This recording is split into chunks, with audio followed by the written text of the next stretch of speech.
Hey, Job Drops here. Welcome back to the channel. Today we'll be discussing wind energy and how it could be generating 3.3 million jobs, at least in the US, within 5 years. Let's go around this continue this article. It says around the world governments are laying out targets to cut emissions and increase renewable energy installments. Any move away from fossil fuels will be a significant challenge requiring huge change. They say this expansion of the wind energy industry could create 3.3 million jobs in the next 5 years, according to an analysis from industry body the Global Wind Energy Council. The projection includes direct roles in onshore and offshore wind, as well as jobs across the sector's value chain. So basically, they also do projects offshore that rely on wind energy and even could say energy from the waves to generate electricity. So that's what they're referring to when they say offshore wind jobs. The latter comprises jobs in areas such as installation, manufacturing, project planning and development, operation and maintenance, and decommissioning. Decommissioning simply means that the thing gets defective. Some of these turbines will get defective in a couple of years, so they're going to need to. There's a process to not only just take it down, but logistics in getting it shipped to one place to the next, to where it should be decommissioned at, meaning where they can further break down the parts, so that they can probably recycle them or simply dispose of them. And of course, it could be even greater than 3.3 million, as this is just a regular estimate, or not a conservative estimate. These roles would service industry and forecast to install extra 470 gigawatts of onshore and offshore capacity between 2021 and 2025. Brussels-based organization's outlook for jobs is based on what described as market growth data from GWC, Market Intelligence, and global studies by the International Renewable Energy Agency on job creation for onshore and offshore wind projects for 2017 and 2018. And further on they say, the good news is that the transition offers net employment and economic gains. Governments across the world can tap into socio-economic benefits by setting more ambitious renewable energy targets, streamlining permitting for wind projects, and building energy markets that account for the true cost of fossil fuels. Of course, these are in the estimates. Most even scientists aren't really sure about if we're ready to replace fossil fuels entirely, but it can be done maybe a period of time that will eventually cut off.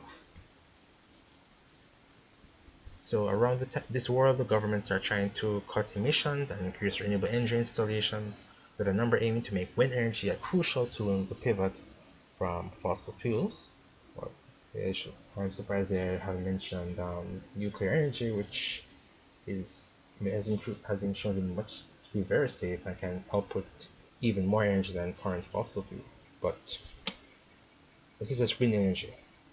So across the Atlantic, UK wants its offshore wind capacity to hit 40 gigawatts by 2030, while European Union wants offshore installations to more than 60 gigawatts.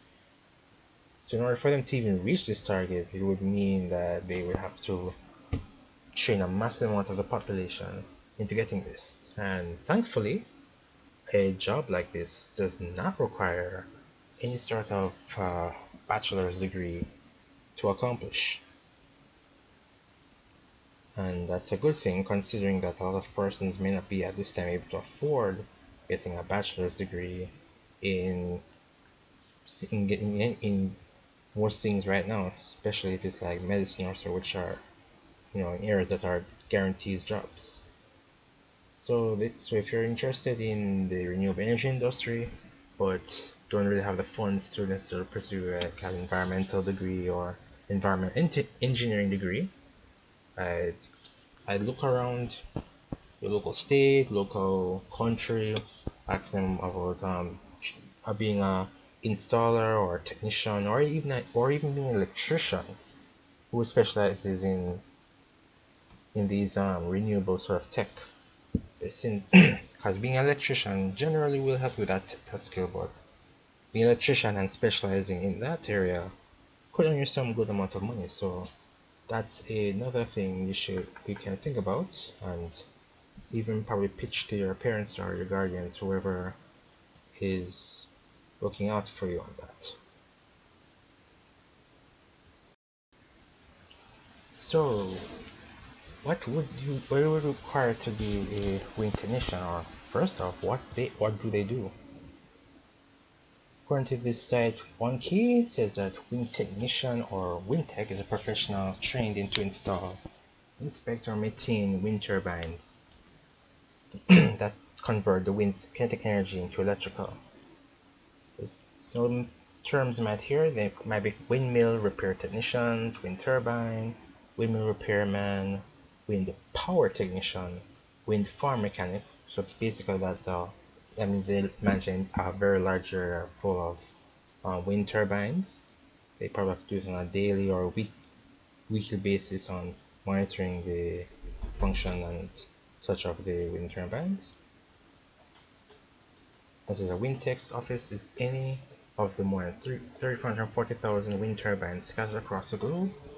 The United States, 68,000 wind turbines are in operation, enough to power about 34 million homes, and according to them, each of these giant towers stand about 280 feet tall on average and is capable of generating enough electricity power and 460 homes per month.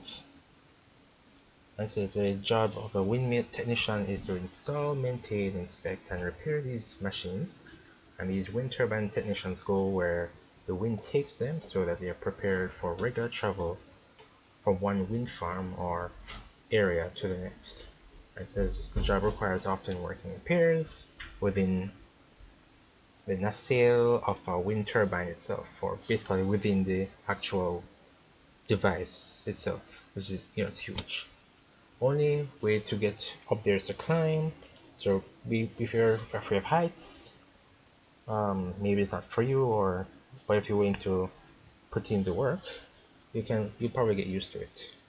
Also, they said they have to be able to haul more than 45 pounds of tools and equipment up into the clouds with them. They say mention about the breathtaking work, and according to them, there's a lot of onshore wind farms, which these are primary ones you'll see on land. And it says if you want to become a wind tech, you'll most likely be working or traveling between locations, and as well as offshore wind farms, which primarily includes those that are out at sea. And as of this writing, the US has only one operational offshore wind farm on the east coast, with other projects in development. Design, sitting, and construction operation and maintenance of offshore wind farms is more expensive, but is more challenging, but also generates more power. Now, what's the difference between the wind technician and the wind energy engineer? Engineer has more responsibilities. They are oftentimes more involved in designing the components of a wind farm, or even the general project in how a wind farm should be laid out, how it should be set up. And usually they require to have at least a bachelor's or sometimes even a master's degree in order to become a wind engineer, and they oftentimes will more likely to oversee the entire project as it goes along. And oftentimes, of course, with the title of engineer, you're more likely to be paid more. They also focus more on the hardware design of the turbines, rotor blades, the electrical systems, and energy production systems. So oftentimes they will probably be working alongside a technician who would assist them in removing or examining particular equipment. And oftentimes the engineer is more likely to have maybe more sophisticated equipment in order to monitor their various things. And probably later on I'll do a video detailing more about the differences between the technician and engineer. That's been Job Drops. Thank you for coming to the channel. Please like, share, and subscribe for more content. Also, leave comments down below for the algorithm. And I hope to see you all next time.